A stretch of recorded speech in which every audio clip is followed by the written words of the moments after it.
সকাল 4টের সময় সুন্দরী একটা ঘন্টা বাজিয়ে পুজো করছে। ওম জয় জগদীশ হরে, স্বামী জয় জগদীশ হরে। এর মধ্যে তার 5 ননদ পায়েল, রাগিনী, রাধিকা, মমতা, জ্যোতি সেখানে আসে। বৌদি, তোমার তো কোনো কাজকর্ম নেই, সকাল 4টের সময় ঘন্টা বাজাতে শুরু করেছো। বাড়ির লোকের কথাটাও তো একটু ভাবো। এর তো প্রতিদিনের একই নাটক। দুনিয়ার থেকে তো সম্মান পায় না, সকাল সকাল ভগবানের সামনে ভিক্ষে চাইতে শুরু করে। বৌদি, নিজের মন্দিরটা ছাদের ওপর বানিয়ে নাও, সেখানে রাতভর পুজো করো। ভগবানের ব্যাপারে এরকম বলতে নেই। যদি তোমাদের কষ্ট হয়, কালকে থেকে আমি ছাদেই মন্দির বানিয়ে নেব। যাই হোক, এইভাবেই ধীরে ধীরে 8টা বেজে গেল। আর ঘরের সব সদস্যরা মানে সুন্দরীর শ্বশুর শাশুড়ি আর স্বামী বিক্রম আর 5 জন ফর্সা ননদ খাবারের টেবিলে বসে খাবারের অপেক্ষা করছিল। ভাইয়া, আমি প্রথমেই তোমাকে বলেছিলাম যে কালো মেয়ের সঙ্গে বিয়ে করো না। ওদের কাছে না থাকে সৌন্দর্য না বুদ্ধি। এত দেরি হয়ে গেল, এখনো নাস্তা তৈরি হলো না। বেটা, মনে রাখো তোমরা তো 9টার সময় অফিস যাও না, এখন তো সবে 8টা বাজে। এর মধ্যে সুন্দরী সবার জন্য নাস্তা নিয়ে চলে আসে। নাস্তা দেখতেই 5 জন ননদ সমস্ত নাস্তা উঠিয়ে মাটিতে ফেলে দেয়। বৌদি, তোমাকে ছোলা, কুলচা, বার্গার এসব বানাতে কে বলেছিল? এইসব খেয়ে খেয়েই তো তুমি কালো হয়েছো আর তোমার বুদ্ধিও কুৎসিত হয়ে গেছে। পায়েল, ও তো নিজে ফর্সা হতে পারবে না, এজন্য আমাদের এইরকম খাবার খাইয়ে নিজের মতো কালো করে দিতে চায়। চলো আমরা অফিসে নাস্তা করে নেব। এই নাস্তা তো আমি শাশুড়ি মা, শ্বশুরজি আর বিক্রমজির জন্য বানিয়েছিলাম, কারণ ওনারাই তা করতে বলেছিল। আপনাদের জন্য ডায়েটিং এর খাবার রাখা আছে, আমি নিয়ে আসছি। সুন্দরী তাড়াতাড়ি রান্নাঘরে যায় আর ডায়েটিং এর খাবার নিয়ে আসে। তোমরা 5 জন মিলে আমার খাবার নষ্ট করে দিলে। মা, বাবা, সুন্দরী, আমাকে একটা জরুরি কাজে রাজস্থান যেতে হবে, আমি আসছি। বিক্রম নাস্তা না করে সেখান থেকে বেরিয়ে যায়। দেখলে তোমার ছেলেকে মাথায় চড়ানোর অবস্থা। তোমার তো শুধু আমার মেয়েদের দোষ খোঁজার শখই জেগে থাকে।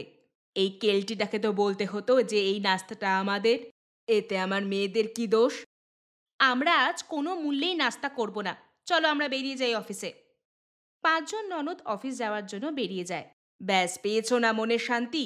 এবার এই কালো মুখটা নিয়ে এখানে দাঁড়িয়ে থেকো না। বাথরুমে আমার মেয়েদের আর আমার জামা কাপড় আছে, সন্ধ্যের মধ্যে শুকিয়ে দিও। শাশুড়ি মা, আপনি ভালো করেই জানেন এতে আমার কোনো দোষ নেই। এই বলে সুন্দরী সেখান থেকে চলে যায়। দেখছো তোমার কালো বউয়ের মুখ কিরকম কাঁচির মতো চলছে? হ্যাঁ, কিন্তু এমন কি ভুল বলেছে?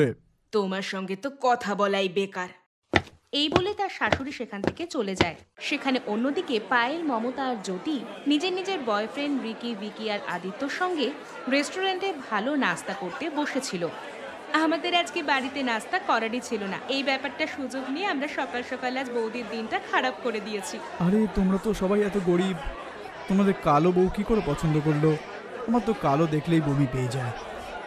আরে ইয়ার, বমি তো আমাদেরও পায়, কিন্তু ভাইয়াকে কে বোঝাবে? মমতা, আমি না পার্স আনতে ভুলে গেছি, পেমেন্ট তুমি একটু করে দাও, আমি পরে তোমায় দিয়ে দেবো। আরে মমতা কেন দেবে, আমি দিচ্ছি পেমেন্ট। পায়েল পেমেন্ট করলো আর ওরা নিজেদের বয়ফ্রেন্ডের গাড়ি করে বেরিয়ে গেল। তখনই ওদের পাড়ার কিছু লোক দেখে ফেলে। এই 3 জন তো মনোহর লালের মেয়ে। দেখো কেমন নির্লজ্জের মতো এই ছেলেদের সঙ্গে ঘুরছে। এদের বাড়ির লোকেরা জানে না নাকি? যদি জানতো তাহলে ওরা এখানে ঘুরতো না। আমাদেরই এদের বাবা মার সঙ্গে কথা বলতে হবে, না হলে এরা আমাদের পাড়ার নাম বদনাম করবে। এইভাবেই সময় কেটে গেল আর রাত হয়ে গেল। রাতে ওই 3 জনের বয়ফ্রেন্ড তাদের বাইকে করে তাদের বাড়িতে ছাড়তে এলো। সুন্দরী ব্যালকনিতে দাঁড়িয়ে এই সব কিছু দেখছিল। আরে পায়েল, আমার বাইকে না একদম পেট্রোল নেই, কিছু পয়সা আমাকে দিয়ে দাও, আমি তোমাকে জলদি ফেরত দিয়ে দেবো যখনই স্যালারি পাবো। আরে এটাও কোনো জিজ্ঞেস করার জিনিস? এই নাও আমার কার্ড, কাল আমি তোমার থেকে নিয়ে নেব। এর পিন নাম্বার তো তুমি অলরেডি জানোই। Thank you Payel. সুন্দরী এত দূর থেকে সবকিছু শুনতে না পেলেও দেখতে সবই পাচ্ছিল। কার্ড নিয়ে 3 জনের বয়ফ্রেন্ড সেখান থেকে চলে যায় আর 3 জন বাড়িতে আসে। পায়েল, মমতা, জ্যোতি, ওই 3 জন ছেলে কারা যারা তোমাদের এক্ষুনি ছেড়ে দিয়ে গেল? তখনই সেখানে তার শ্বশুর শাশুড়ি চলে আসে। তোর মতো কুৎসিত কালো মেয়ের মনে সবসময় খারাপ চিন্তাই আসবে। আমাদের মেয়ে অফিসে কাজ করে, এত সুন্দর দেখতে, তোর বন্ধু হবে আর কি? তোর মতো কালো মেয়ের তো কোনো বন্ধুই থাকতে পারে না। চুপচাপ যা, খাবার তৈরি কর। হ্যাঁ শাশুড়ি মা। সুন্দরী বেচারি রান্নাঘরে গিয়ে চুপচাপ খাবার তৈরি করতে থাকে। কিছুক্ষণ পরে বাকি 2 জন ননদও চলে আসে। এদিকে তার শ্বশুর তার স্ত্রীকে রেগে গিয়ে বলে, তুমি তোমার মেয়ের ওপর একটু বেশি ভরসা করো। আমার তো ভয় করে যে কোনো না কোনো দিন এই 5 জন আমার নাক না কেটিয়ে দেয়। তুমি যখনই দেখো তখনই ওই কুৎসিত কালো মেয়েটার প্রশংসা করো আর আমাদের সুন্দর মেয়েগুলোর নামে বদনামি করো। বাপের নামে কলঙ্ক তুমি। এর মধ্যে পাড়ার সেই মহিলারা তাদের ঘরের ভেতরে আসে। আরে কেন বেচারা ভাই সাহেবকে বকছো? ও তো ঠিকঠাক জন্যই বোঝাচ্ছে। আজ আমরা তোমাদের 3 মেয়ে পায়েল, জ্যোতি আর মমতাকে 3টে ছেলের বাইকের পিছনে দেখেছি। তোমাদের পাড়ার মহিলাদের কাছে আর তো কোনো কাজ নেই। ব্যাস শুধু অন্যের জীবনে নজরদারি করতে থাকো আর পরিবারে আগুন লাগিয়ে বেড়াও। তোমার চোখে এখনো পট্টি বাঁধা আছে। যদি তোমার মেয়েদের জন্য এই পাড়াটার বদনাম হয় তাহলে ভালো হবে না। চল গুলাবো। এই বলে ওই মহিলাটা সেখান থেকে চলে যায়। অন্যদিকে সুন্দরী রান্নাঘরে খাবার বানাচ্ছিল। তখন সেখানে তার 5 ননদ আসে। বৌদি, খাবার পরে বানাবে, প্রথমে আমাদের জন্য ম্যাগি আর পাস্তা বানিয়ে দাও। তোমাদের জন্য ম্যাগি আমি পরে বানাচ্ছি, প্রথমে খাবার বানিয়ে নিই, নইলে শাশুড়ি মা রাগ করবেন। পায়েল দেখে যে কড়াইতে সবজি রান্না হচ্ছে। এর মধ্যে সে কড়াইটা তুললো আর জানলা দিয়ে বাইরে ফেলে দিল। এবার প্রথমে ম্যাগি আর পাস্তাই বানাবে, না হলে ভালো হবে না। এই বলে 5 জন ননদ নিজের নিজের ঘরে চলে যায়। ঘরে গিয়ে পায়েল, মমতা আর জ্যোতি নিজেদের নিজেদের বয়ফ্রেন্ডের সঙ্গে কিছু প্ল্যান বানাতে থাকে। হ্যালো। হ্যাঁ, আমরা সবাই কনফারেন্সে আছি। আর আমরা ডিসাইড করেছি যে আমাদের পরিবার তো আমাদের সাথ দেবে না। আমরা 3 জন একে অপরকে অনেক ভরসা করি। এই দুনিয়া আমাদের প্রেম বুঝবে না। আমরা যা যা বলেছিলাম ওই সমস্ত জিনিসপত্র নিয়ে কালকে একটা মন্দিরে দেখা করি। ওখানে আমরা বিয়ে করে নেব আর এই রাজ্য থেকে অনেক দূরে চলে যাব, যাতে আমাদের কাছে কেউ না পৌঁছতে পারে। আমার মনে হচ্ছে আদিত্য, তুমি একদম ঠিক বলছো। কিছুক্ষণ পরে সবাই খাবার টেবিলে বসেছিল। সুন্দরী ম্যাগি আর পাস্তা নিয়ে চলে আসে। এটা কি বানিয়ে দিলি তুই, কুৎসিত মেয়ে?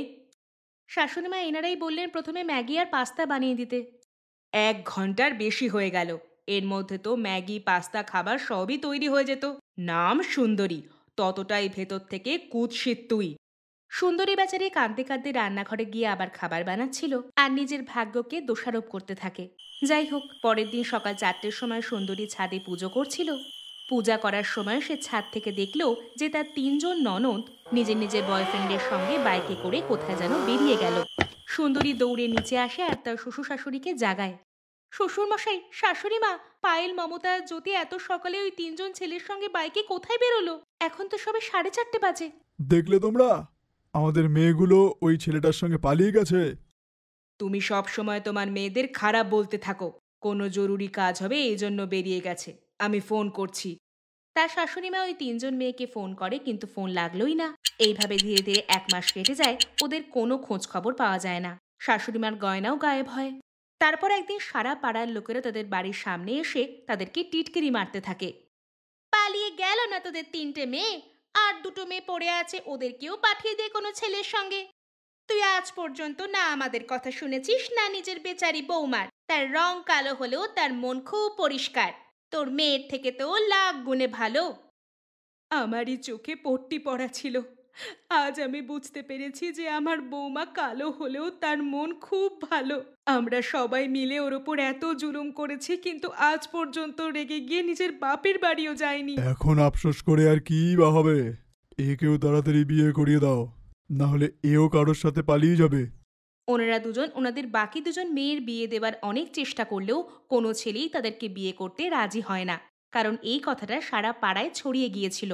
তোমরা 2 জন আজকের পর থেকে বাড়ি থেকে বেরোবে না, অফিস যাওয়া বন্ধ। আর বৌমা, তুই আজকের পর থেকে এই বাড়ির কোনো কাজ করবি না। সব কাজ এরা 2 জন করবে। অনেক জুলুম করে নিয়েছে এরা তোর ওপর। এইভাবেই কয়েক মাস কেটে যায়। তারপর একদিন মমতা, পায়েল আর জ্যোতি ছেঁড়া ফাটা জামা কাপড় পরে পুরোপুরি ভিখারির মতো ফিরল। মা, বাবা, বৌদি, আমাদের ক্ষমা করে দাও। ওই ছেলেরা আমাদের সব টাকা আর গয়না চুরি করে ফেরার হয়ে গেছে। চুপচাপ এই ঘর থেকে বেরিয়ে যা, মুখ দেখতে চাই না আমি তোদের। গয়না পয়সা তো গেছেই, আমাদের সম্মানও চলে গেছে। এবার কে বিয়ে করবে তোদের কলঙ্কিনী? চিন্তা করবেন না, আমি আমার ভাইয়ের সঙ্গে কথা বলছি। সুন্দরী তার ভাইকে ফোন করে সব কথা বলে। চিন্তা করো না, আমি ওর জন্য ছেলে দেখে দেবো, আর সেটা মাত্র শুধু তোমার জন্য। কয়েক মাস পরে সুন্দরীর ভাই নিজের কোম্পানিতে কাজ করা ছেলেদের সঙ্গে তার 5 ননদের বিয়ে দিয়ে দেয়। বৌমা, আমি ভুল ছিলাম। কালো আর ফর্সায় ভেদাভেদ করতাম। মানুষের পরিচয় তার রং দিয়ে নয়, তার আচরণেই পাওয়া যায়।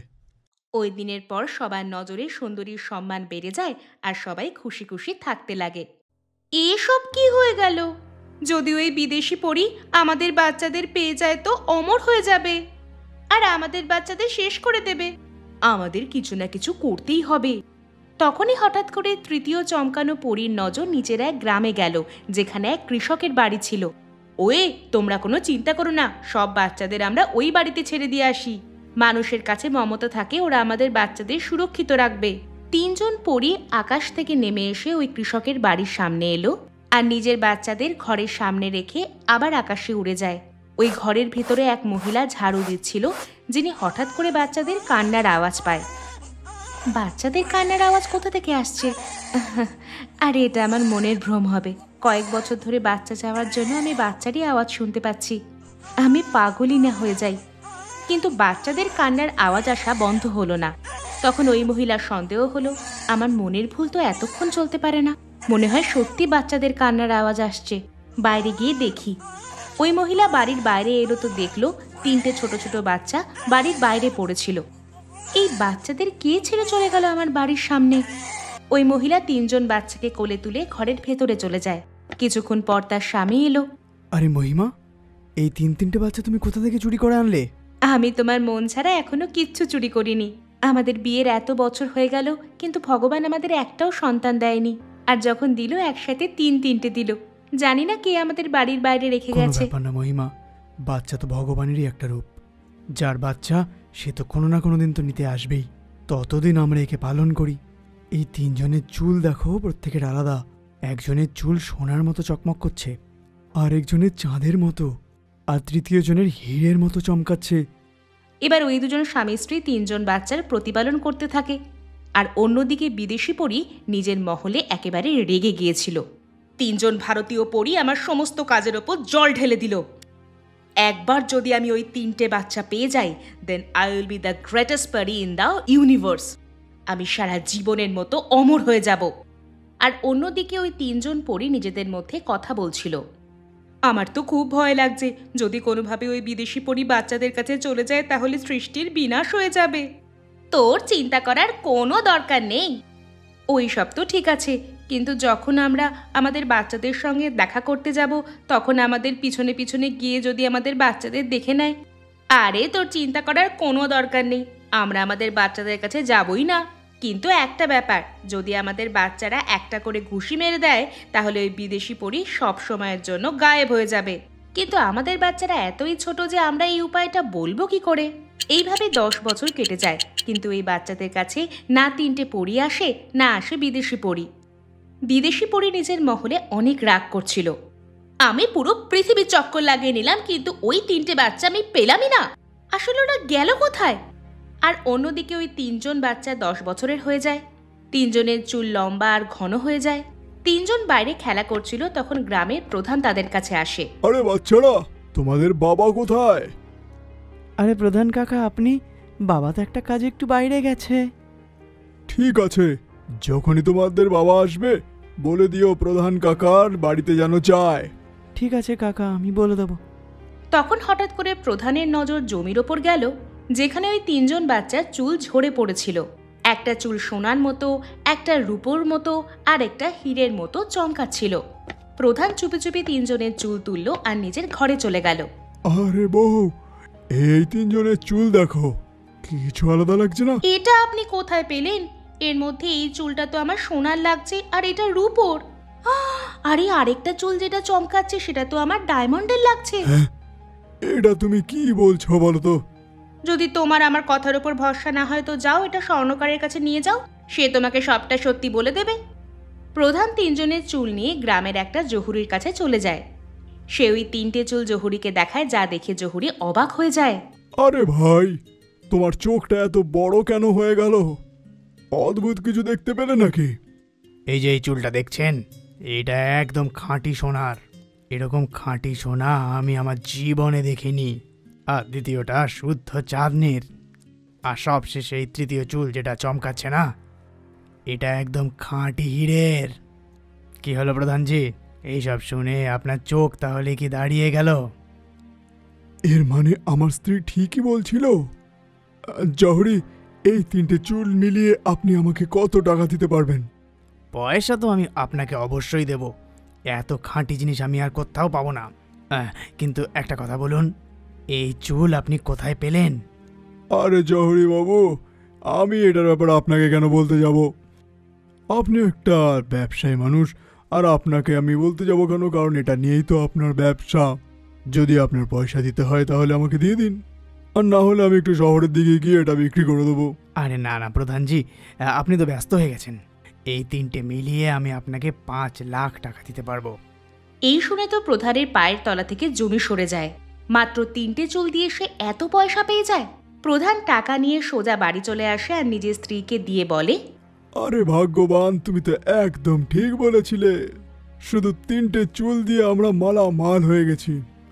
কিছু একটা ভাবে ওই বাচ্চাগুলোর সব চুল আমি নিয়ে নেব, তাহলে আমার থেকে ধনবান কেউ আর থাকবে না। ওরা দুজন নিজেদের মধ্যে কথা বলছিল, তখনই সেখানে রাকেশ চলে আসে। প্রধান তাড়াতাড়ি সব টাকা লুকিয়ে নেয়। কি হলো প্রধানজি, আপনি পয়সা ফেরত দিয়ে দিচ্ছেন কেন? আমি দেখে নিয়েছি, আর পুরো গ্রামবাসী জানে আপনি অনেক পয়সাদার। লুকানোর কি দরকার? আরে ভাই রাকেশ, আমি ঢুকোচ্ছি না, আমি পয়সাগুলো রাখছিলাম। আমার তোমার সাথে একটা জরুরি কথা আছে। জানি না তুমি কোথায় গায়েব ছিলে। তা বলুন প্রধানজি, আমার জন্য কি আদেশ আছে আপনার? আদেশ হলো এইটা, এবার তোমার জমিতে যতটা ফসল হবে তুমি সব আমাকে বেচে দেবে। বাইরে কোথাও যাওয়ার প্রয়োজন নেই আর। হ্যাঁ, এই ব্যবসা আপনি কবে থেকে শুরু করে দিয়েছেন প্রধানজি? আরে ধরে নাও এই সবেই শুরু করেছি আমি। রাকেশ তার বাড়িতে ফিরে আসে। ধীরে ধীরে রাত হয়ে গেল আর সবাই খাবার খেয়ে শুয়ে পড়ে। পরের দিন সকালে তাড়াতাড়ি রাকেশ তার খেতে গিয়ে খুশি খুশি কাজ করে। তখন হঠাৎই মুষলধারে বৃষ্টি পড়তে শুরু করে। ঘণ্টাখানেক বৃষ্টি চলে। যখন বৃষ্টি থামলো, পুরো ক্ষেত পুকুরের মতো ডুবে যায়। তার পুরো ফসলও বরবাদ হয়ে যায়। সেখানে অন্যদিকে মহিমা তার 3টে বাচ্চার চুল আঁচড়াচ্ছিল। বাচ্চারা, আমি প্রথমবার এত কাছ থেকে তোমাদের চুল দেখলাম। প্রথমে আমার মনে হয়েছিল তোমাদের 3 জনের চুলের রঙই এরকম, কিন্তু আজ আমি জানতে পারলাম যে তোমাদের চুল সোনার, তোমার রূপোর আর তোমার হীরের। মা, আমার বন্ধুদের মনে হয় আমরা কোনো মানুষের বাচ্চা নই, আমরা কোনো পরীর বাচ্চা। লোকের কথায় কান দিও না বাচ্চারা, তোমরা 3 জন শুধু আমার ছেলে, আর কারণ নয়। চলো, বৃষ্টি বন্ধ হয়ে গেছে, তোমার বাবার কিছু সাহায্য করে দিই। সেখানে অন্যদিকে বিদেশি পরীর রাগ আরও বেড়ে যায়। সে জাদু করে নিজের মতোই পরীদের ছায়া বানিয়ে দিল। তোমরা 4 জন হলে আমার ছায়া, যে কোনো উপায়ে ওই 3 জন বাচ্চার খোঁজ লাগিয়ে আনো। এই বলে ওই বিদেশি পরীর 4 জন ছায়া সেখান থেকে উড়ে যায়। সেখানে অন্যদিকে রাকেশ ক্ষেতের ধারে বসে কাঁদছিল। তখনই সেখান দিয়ে প্রধান যাচ্ছিল। আরে রাকেশ, তোমার ফসল তো সব শেষ হয়ে গেল। কোনো সাহায্যের প্রয়োজন হলে আমাকে বলো। প্রধানজি, এইবার অন্তত আমাকে একলা ছেড়ে দিন। আরে ঠিক আছে রাকেশ, আমি আসছি। প্রধান সেখান থেকে চলে যায়। এর মধ্যে মহিমা তার বাচ্চাদের নিয়ে সেখানে আসে। বাচ্চারা ওখানে পৌঁছতেই সমস্ত ক্ষেত থেকে জল চলে যায় আর ফসল আবার উজ্জ্বল হতে থাকে। হ্যাঁ, এটা কি হয়ে গেল আচমকা? এই চমৎকার আমাদের বাচ্চাদের করা। আমি মাঝে মাঝেই দেখেছি, যখনই সমস্যার সময় আমাদের বাচ্চারা আমাদের কাছে আসে, সঙ্গে সঙ্গে সেই সমস্যাটা হঠাৎ করে গায়েব হয়ে যায়। আর এই দেখো, আমাদের 3 জন বাচ্চাদের চুল সাধারণ নয়, এর চুল সোনার, এর রূপোর আর এর হীরের। ঠিক বলছো মহিমা, তোমার এই কথাগুলো তো একদম ঠিক। এদের চুলগুলো তো আমি কোনোদিন ভালো করে দেখিনি। আমাদের বাচ্চাগুলোকে সাবধানে রাখতে হবে। তুমি এদেরকে নিয়ে ঘরে যাও, আমি এক্ষুনি আসছি। মহিমা তার 3টে বাচ্চাকে নিয়ে সেখান থেকে চলে যায়, কিন্তু এইসব বিদেশি পরীর ছায়া দেখে নেয়। আর অন্যদিকে প্রধান আর তার স্ত্রী দুজনেই হঠাৎ করে টাকলা হয়ে যায়। আর এখানে রাতে ওরা দুজন প্রধানের বাড়িতে আসে। আরে প্রধানজি, আপনাদের দুজনকে এত মনমরা লাগছে। বৌদি তো এত গম্ভীর যে দেখে ভয়ই লাগছে আমার। রাকেশ, কিছুদিন ধরে আমাদের জীবনে একটু অসুবিধা চলছে। আর তখন একজন পণ্ডিতজি আমাদের বললেন যে তোমার চুলগুলো তুমি ব্রাহ্মণের কাছে দান করে দাও, তোমার সমস্ত দুঃখ দুর্দশা দূর হয়ে যাবে। আর আমিও সেটাই করেছি, আমার সমস্ত দুঃখ দুর্দশা দূর হয়ে গেছে। আর তোমারও ফসল সব শেষ হয়ে গেছে। তুমি এরম করো, তুমি তোমার স্ত্রী আর তোমার সমস্ত 3টে বাচ্চার চুল আমাকে দান করো, সমস্ত সমস্যা শেষ হয়ে যাবে। আরে আমি তো একটা ব্রাহ্মণও। আরে না না প্রধানজি, আমাদের সমস্ত সমস্যার সমাধান হয়ে গেছে। প্রধান তার স্ত্রীকে নিয়ে সেখান থেকে চলে যায়। আর অন্যদিকে বিদেশি পরীর ছায়া তাকে বাচ্চাদের ঠিকানা বলে দেয়। এই কথা যখন 3 জন পরী জানতে পারে, তখন তারা চিন্তায় পড়ে যায়। এ কি, এবার এই বিদেশি পরী তো আমাদের বাচ্চাদের সব শক্তি ছিনিয়ে নেবে, আমাদের বাচ্চাদের কাছে যেতেই হবে। রাতে বিদেশি পরী প্রধানের বাড়িতে পৌঁছে যায়। তাকে দেখে রাকেশ ভয় পেয়ে যায়, কিন্তু এর মধ্যে 3 জন পরীও সেখানে পৌঁছে যায়। বিদেশি পরী ওই 3 জন পরীকে জাদু করে বন্দি করে নেয়। আপনারা কে? এবার এই 3 জন বাচ্চাকে আমি আমার সঙ্গে নিয়ে যাব আর এদের সমস্ত শক্তি ছিনিয়ে নেব। তারপর আমি অমর হয়ে যাব। বাচ্চারা, তোমাদের কাছে আমাদের শক্তি আছে, তোমরা এই বিদেশি পরীকে জোরে জোরে ঘুষি মারো। 3 জন বাচ্চা এই বিদেশি পরীকে একটা করে ঘুষি মারে যাতে ও গায়েব হয়ে যায়। তারপরে এই 3 জন পরীও বন্ধন থেকে মুক্ত হয়ে যায়। এবার এই 3 জন পরী বলে দেয় যে এরা 3 জন তাদেরই সন্তান। ভালোই হয়েছে তোমরা আমাদের মা, কিন্তু আমি তোমাদের সাথে যেতে পারবো না। এরাই আমার বাবা মা, এরাই আমাকে পালন করেছে। কোনো ব্যাপার না, এখন তোমাদের 3 জনের চুল পুরোপুরি সুরক্ষিত। তোমরা 3 জন তোমাদের বাবা মার সঙ্গে থাকো, যখনই আমাদের মনে পড়বে আমরা দেখা করতে আসব। তো এইভাবে ওই 3 জন পরী সেখান থেকে মুক্ত হয়ে চলে যায়। এদিকে রাকেশের পরিবার অনেক ধনী হয়ে গেল আর সবাই খুশি খুশি থাকতে শুরু করে। दोस्तों, आप सभी इस वीडियो पर अपनी माँ की लंबी आयु के लिए कमेंट में आई लव माँ जरूर लिखें। दुर्गा माँ जरूर आपकी इच्छा पूरी करेंगी। और हाँ, इस वीडियो को लाइक जरूर कीजिएगा।